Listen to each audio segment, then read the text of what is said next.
Assalamualaikum warahmatullahi wabarakatuh. Allahumma sholli ala Sayyidina Muhammad wa ala ali Sayyidina Muhammad. Pemirsa yang dirahmati Allah, marilah kita simak ceramah dari Buya Ar-Razi Hasyim dengan tema makhluk paling buruk di mata Allah. Sebelumnya marilah kita perbanyak sholawat minimal 1000 kali sehari, agar hidup kita penuh barokah dan mendapatkan syafaat kelak. Jangan lupa berikan dukungan kepada channel kami dengan memberikan super thanks seikhlasnya. Marilah kita doakan agar Buya Ar-Razi Hasyim dan keluarga diberikan kesehatan dan kebahagiaan dunia dan akhirat. Amin ya robbal alamin. Assalamualaikum warahmatullahi wabarakatuh. Alhamdulillahirabbil alamin. Wassalatu wassalamu ala sayyidil mursalin wa ala alihi wa ashabihi wa li baitihi wa dhurriyyatihi ajma'in wa ba'd. Baik Bapak Saudara ikhwan akhwatillah, kita masuk pertemuan ketiga Pak. Ya, baru ketiga kita. Ya, hari Selasa ya. Selasa, Rabu ini ketiga. Alhamdulillah. Semoga ini tanda Allah meridai kita semua. Amin rabbal alamin. Kenapa kita ngaji kitab? Karena tidak semua Bapak Ibu ini pernah nyantri, benar nggak? Maka kita bawakan sedikit rasa nyantri itu di masjid. Ya, meskipun nyantrinya cuma Ramadan. Jadi kalau ditanya orang, pernah jadi santri nggak? Pernah. Pesantren Ramadan. Iya, pesantren kilat, lumayan Pak. Karena spirit dari pesantren itu bukan tinggal di pesantren. Spirit jadi santri itu adalah ngaji. Maka ruhul ma'had, spiritnya pesantren itu ada di syekhnya, kiainya. Kiai tanpa murid nggak mungkin, pasti ada muridnya. Kemudian ada kitabnya. Lalu ada waktu dan ada komitmen terhadap waktu itu. Itu yang membedakan kita dengan santri-santri di ma'had, itu aja bedanya. Kitab ini salah satu kitab yang diajarkan untuk santri yang sudah mulai dewasa, remaja. Karena hajat kita kepada ilmu ini sama, mau santri mau apa sama, kan bahasa aja sama. Bedanya jika kitab aslinya 4 jilid itu agak sedikit berat jika dibaca bahkan oleh santri pemula. Dan dia nggak butuh-butuh amat, yang butuh itu nanti yang sudah remaja, dewasa, dan orang-orang seumuran kita. Ya. Sebelumnya kita sudah membahas tentang ajaibul qalb, keajaiban kalbu. Kalbu ada macam-macamnya. Lalu kita membahas tentang diagnosa kalbu. Ternyata kalbu itu ada penyakit juga, ya, penyakit kalbu. Dan penyakit yang sudah kita bahas adalah al-kibr. Semoga Allah menjaga diri kita, kalbu kita dari penyakit al-kibr, merasa diri besar, merasa diri pintar, merasa diri alim, merasa diri berpunya, bernasab, dan lainnya. Dan kita sudah bahas sebelumnya bahwa ada 7 penyebab orang bisa sombong. Nah, jika itu terindikasi ada pada diri kita, silakan diperbaharui ya. Ada 2 dalam persoalan agama, ada 5 dalam persoalan duniawi. Kalau di kitab, ini saya sampaikan saja, kalau di kitab, kibr itu dibahas agak di tengah. Tapi pengalaman saya, kibr itu lebih awal muncul daripada hasad, lebih awal muncul daripada ghadab. Tapi kalau di sini yang duluan dibahas itu ghadab, kemarahan. Ghadab menurut versi Imam Ghazali itu melahirkan sifat hiqd. Hiqd ini di atasnya dengki. Kalau dengki ini masih di hati. Hiqd ini sudah punya semacam siasat untuk menghancurkan orang yang dia nggak suka. Maka itu masih bagian dari ghadab, emosi yang tinggi atau marah. Maka saya susun ini versi kita Pak, walaupun kitabnya sama. Orang setelah dia punya penyakit kibr, sombong, makanya muncul biasanya emosi yang tinggi. Ketika dia merasa tidak dihargai, dia emosi, ya. Maka lalu muncul hiqd, nanti ingin menyerang orang yang dia murkai itu. Dan semua itu ternyata di dalamnya ada penyakit baru yang tumbuh. Apa penyakit baru yang tumbuh? Yaitu hasad. Apa arti hasad? Iri. Iri masih belum bisa didefinisikan tuh. Harus didefinisikan lagi. Apa itu hasad? Hasad itu kalau versi aslinya dalam kitab Imam Ghazali dikatakan karahiyatun ni'mah wa hubbu zawaliha anil mun'am alaih. Begitu dalam kitab ini. Tidak suka nikmat Allah itu sampai pada seseorang, wa zawaliha anil mun'am alaih, dan menginginkan nikmat itu hilang darinya khususnya kepada semua umat manusia, khususnya sama mukmin dan umumnya kepada sesama manusia. Ya. Contohnya, waktu dulu sekolah pernah nggak iri sama teman kita yang juara? Irinya iri apa nih? Pengen dia hancur nilainya, atau kita pengen seperti dia dan dia tetap seperti yang dia ada? Yang mana? Ini ceknya gini Pak, waktu dia salah, kita senang nggak? Kalau kita senang berarti masuk ke hasad. Tapi dia bagus, lalu kita iri, ingin seperti dia tanpa ingin bahwa dia ini jatuh. Nah, ini tipis sekali, namanya ghibthah. Jadi ada iri positif, ada iri negatif. Ada dua. Iri yang negatif, tidak suka nikmat sampai kepada hamba Allah dan ingin nikmat itu hilang. Kalau iri positif, kita iri Pak. Kok orang udah punya rumah, kita belum. Makanya Bapak pada beli rumah. Kok orang punya mobil, kok kita belum. Orang punya motor, kita belum. Yang jomblo, orang udah nikah, saya belum. Gitu ya. Biasanya jomblo-jomblo tuh ngenes Pak. Ya. Senang sama seseorang, lah keduluan. Masih bermain dalam pikiran, langsung aja khitbah, ya kan? Langsung aja dilamar. Cuma karena para jomblo ini ada penyakit dalam hatinya, galau, tulul amal, panjang angan-angan, ntar makannya gimana, ya itu dipikirkan juga. Cuma kalau sudah ada asbab yang kita pakai, kerjaan, ambil aja. Nah ini juga bisa terjadi.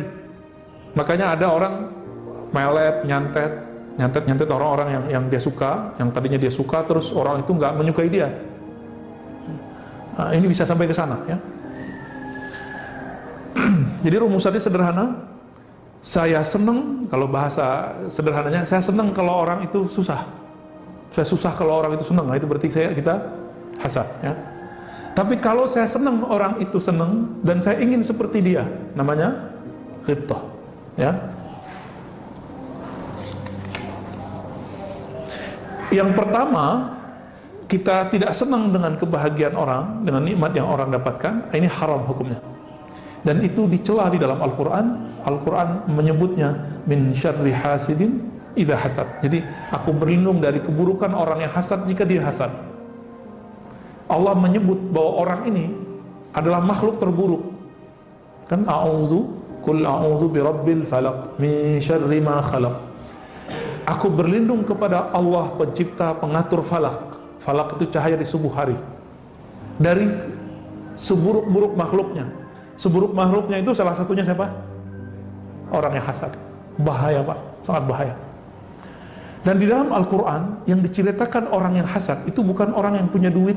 Hasad kepada orang yang lain punya duit, itu gak banyak. Yang banyak itu adalah cerita ahli kitab berilmu itu iri dengan Nabi Muhammad SAW yang dapat ilmu. Apa maksudnya? Hasadnya orang berilmu lebih bahaya daripada hasadnya orang yang cinta harta. Nah, ini bahayanya. Maka disebutkan di Al-Quran, di surah Al-Baqarah, di beberapa ayat-ayat itu ya, bahwa ahli kitab itu hasadan min indi anfusihim.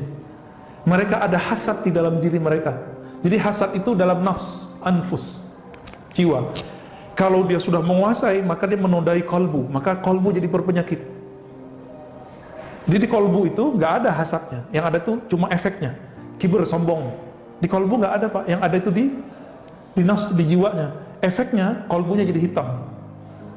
Itu yang disebut penyakit kolbu. Jadi kolbu ini betul-betul merana, tersiksa jika ada dona-dona hitam itu masuk ke dalam lingkaran kolbu itu. Nah, salah satu yang paling menyiksa kolbu adalah jika nafs jiwanya iri kepada orang lain. Nah,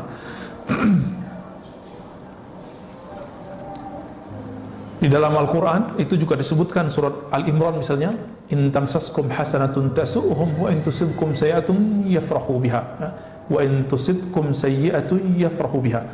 Jika kamu mendapatkan kebaikan, itu membuat mereka merasa kamu sakiti. Jadi orang hasad itu nggak perlu kita sakiti Pak. Kita dapat nikmat aja jadi tersakiti. Gimana tuh? Oleh karena itu Bapak Saudara Allah, jangan sering-sering menampilkan nikmat yang Allah berikan. Jadi jangan posting kalau beli mobil baru, ya, nggak usah.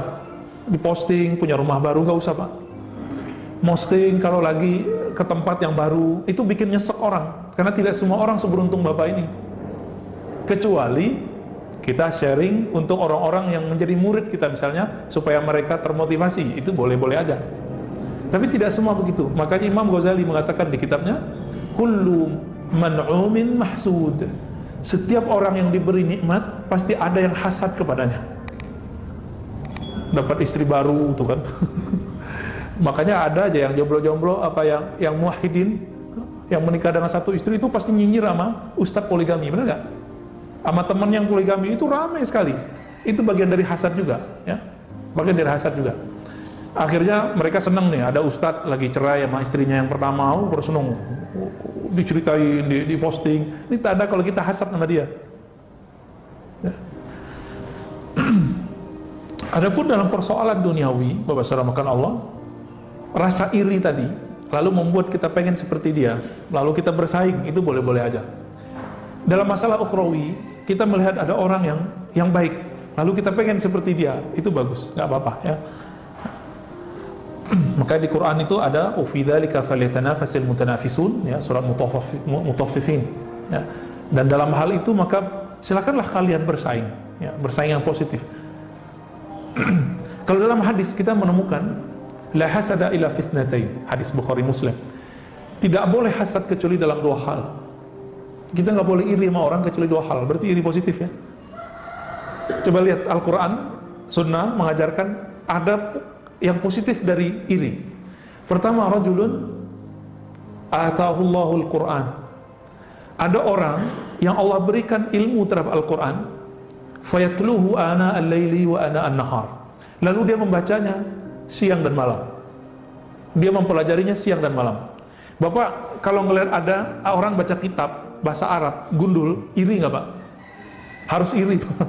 Kalau nggak iri, ya berarti nggak ada hasad yang positif dalam diri kita. Saya melihat iri itu sudah lama. Semenjak umur 10 tahun saya melihat guru saya bisa baca kitab, yang dibaca kitab Al-Hikam.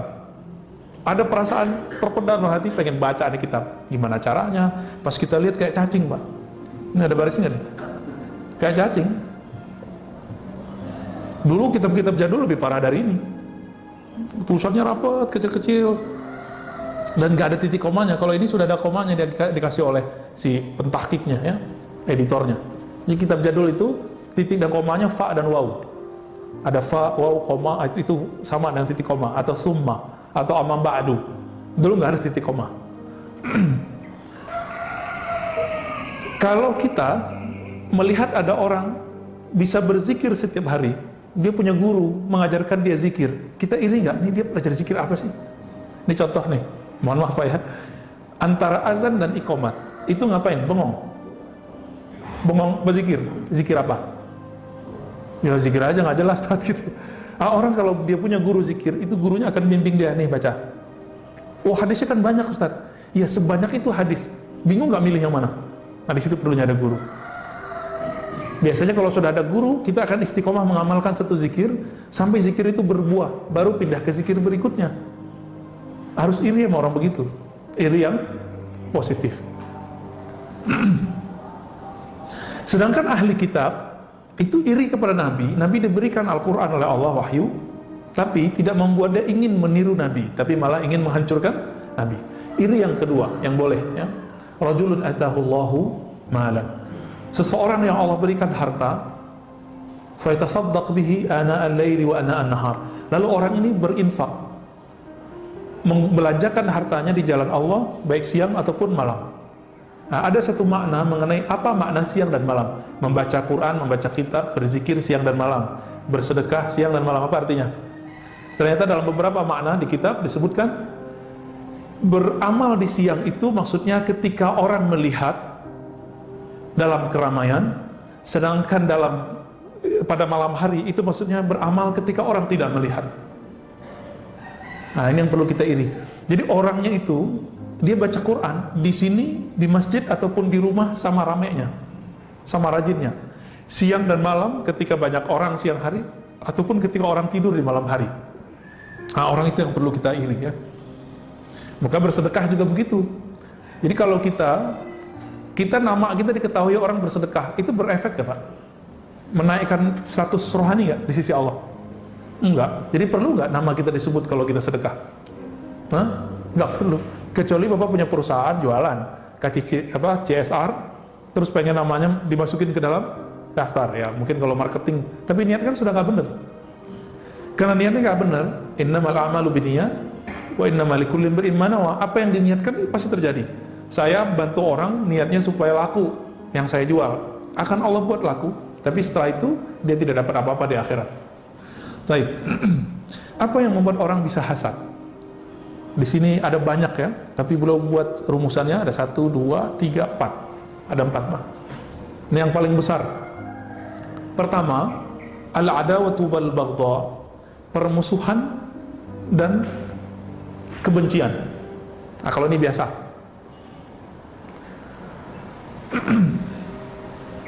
Yang kedua, ta'azzuz. Ta'azzuz ini merasa diri itu mulia, merasa diri pantas, yang lain nggak pantas. Maka ada 2 orang, satu alim, satu juga alim, cuma senior junior. Ketika si junior lebih sukses daripada seniornya, ya si juniornya beli kendaraan sebelum seniornya. Apa kata seniornya? Kok kamu nggak minta izin kepada saya? Loh, apa hubungannya? Itu bisa terjadi Pak. Dia menganggap kalau dia senior, maka si junior harus minta izin kepadanya. Iya, kalau dia pakai jalannya si senior wajar. Misalnya gini, Bapak beli rumah, terus beli mobil. Mobil itu ngelewatin jalan tetangga, cuma satu-satunya itu jalan. Baru kita minta izin. Minta izin kepada si tetangga ini. Mohon izin Pak, saya mau beli kendaraan. Ya, nanti pasti lewat di rumah. Bapak mungkin berisik gitu misalnya. Nah itu bagus itu, gak apa-apa. Ini kalau yang tadi apa urusannya? Nah itu masalah ta'azzuz. Jangankan itu, kadang kita pakai baju bagus aja dianggap nggak zuhud, ya, dianggap belagu. Jadi orang kalau udah hasad, kita senyum kepadanya, dikira kita nyinyir. Kita sapa dia, dia nganggap kita bentak. Ya, kita ingetin dia, dia menganggap kita nyinyir. Begitu orang-orang yang hasad ini. Jadi serba salah sama orang hasad ini. Kita diem, dianggap kita ngapain? Sombong. Terus dia maunya kita apa gitu. Ini masalah hasad. Dan mohon maaf, hidup bertetangga itu akan muncul sifat-sifat ini. Jadi harus diantisipasi dengan cara silaturahim. Silaturahim, ngobrol jangan berlebihan. Ngobrol sepantasnya. Kita nanya sama teman, kamu kerjanya apa? Kerjanya disebutkan, oh itu kerjaan orang gaji sekian ya, gitu. Gajinya paling sekian. Itu kata-kata bahaya itu Pak, bisa nyinggung dia. Kita ngomong sama teman, oh kamu ngajar di mana? Oh di sekolah ini. Itu sekolah pelarian ya. Tuh kata-kata begitu nggak perlu keluar Pak. Nah, itu bisa nyinggung mereka. Syukur-syukur orangnya tidak hasad. Kalau dia hasad bahaya. Ya. Jadi apa yang berarti ta'azzuz? Ta'azzuz merasa diri mulia, merasa diri pantas, dan dia merasa orang lain tidak pantas. Masjid ada. Kalau kita kan imam, alhamdulillah sudah profesional Pak ya. Tapi kalau di kampung-kampung kan enggak. Di kampung-kampung yang jadi imam, itu kan masyarakat yang pilih. Tiba-tiba, si imam yang biasa nggak datang. Maka naiklah tetangga kita. Kita bilang apa? Oh dia nggak pantas tuh. Maksudnya kalau dia nggak pantas, siapa yang pantas? Dirinya. Nah kan maksudnya begitu. Ya. Jadi ketika kita melihat fenomena begini, langsung di-keep, ya, jangan disuburkan itu. Dan yang ketiga, hubbur riyasati wa talabil jah. Mencintai kepemimpinan dan talabul jah, mencari kemuliaan. Sebenarnya orang-orang kaya yang masuk ke dalam dunia partai, itu dia nyari apa Pak? Dia duitnya udah banyak. Partai Golkar kan ada tuh orang kayaknya masuk nyalon jadi presiden kalau lolos kan, ya.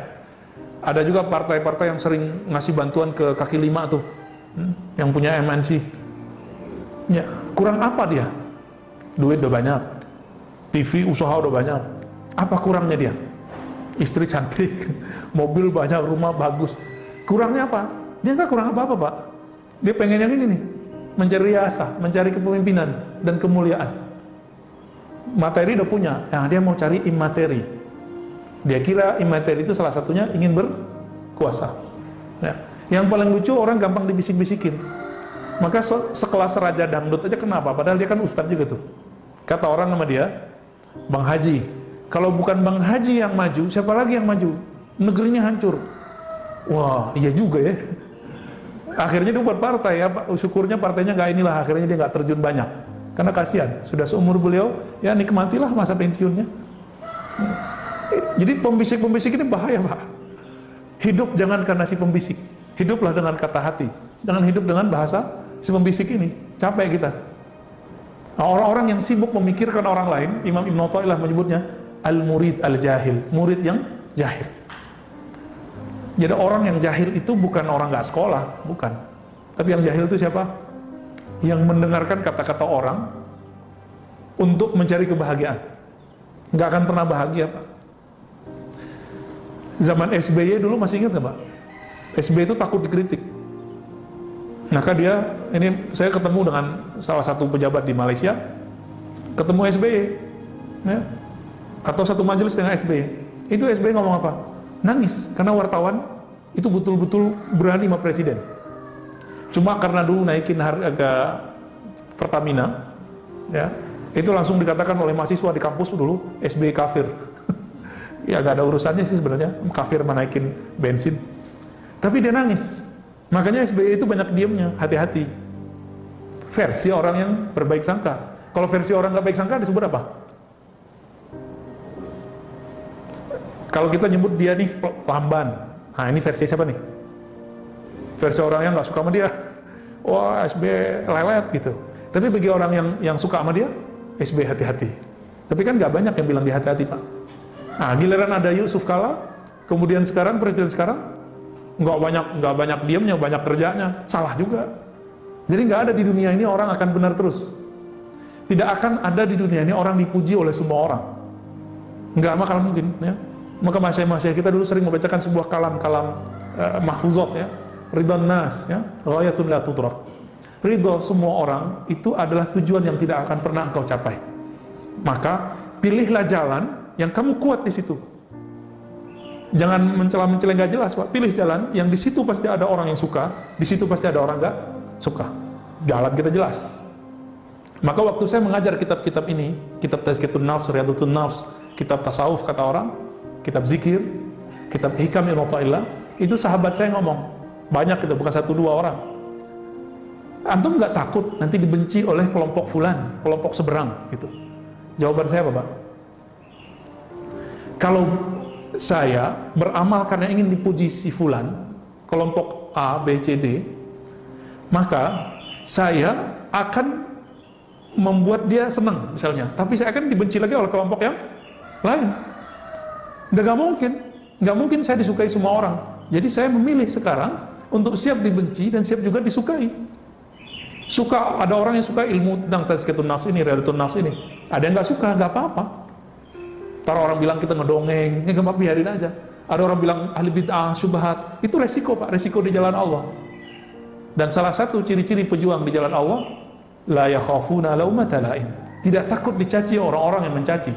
Kenapa? Itu kan biasa aja, jalan aja. Maka kalau pengurus masjid, betul harus dengerin orang dalam rapat, tapi jangan kebanyakan rapat, Pak, banyak kerja aja. Di masjid itu kok banyak rapat, banyak rapatnya nggak ada kerjanya ntar. Di mana-mana begitu. Ya, kantor aja kalau banyak rapatnya itu nggak ada jadi. Rapat tuh sedikit aja, yang banyak kerjanya.